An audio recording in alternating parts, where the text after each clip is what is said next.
Predicting Floods, presented by Science at NASA. In the pantheon of natural disasters, floods are among the worst. By any metric, from financial ruin to human toll, floods rank alongside earthquakes, hurricanes, and tsunamis. In fact, the most deadly disaster of the 20th century was the China floods of 1931, which may have resulted in more than 1 million deaths. Predicting floods is notoriously tricky. They depend on a complex mixture of rainfall, soil moisture, the recent history of precipitation, and much more. Snowmelt and storm surges can also contribute to unexpected flooding. Thanks to NASA, however, the predictions are improving. A computer tool known as the Global Flood Monitoring System, or GFMS, which maps flood conditions worldwide, is now available online. Users anywhere in the world can use the system to determine when floodwaters might engulf their communities. On our global interactive map, you can zoom into a location of interest to see whether the water is at a flood stage, receding, or rising, explains the University of Maryland's Robert Adler, who developed the system with colleague Han Wu.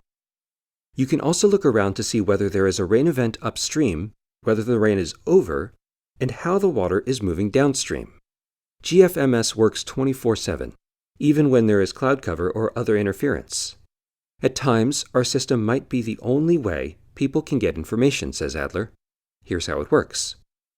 GFMS relies on precipitation data from NASA's Earth-observing satellites. Originally, the system relied on the Tropical Rainfall Measuring Mission satellite.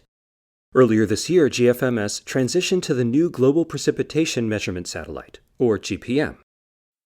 Rainfall data from GPM is combined with a land surface model that incorporates vegetation cover, soil type, and terrain to determine how much water is soaking in and how much is feeding the stream flow.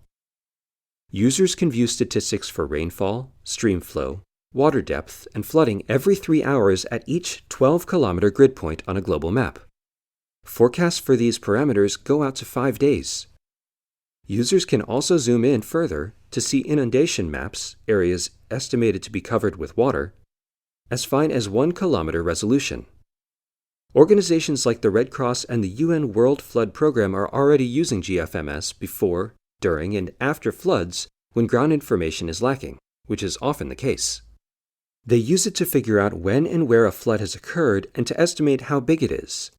They use that information in tandem with population maps to target relief efforts. Adler is already looking forward to major improvements to the system, courtesy of the new GPM satellite.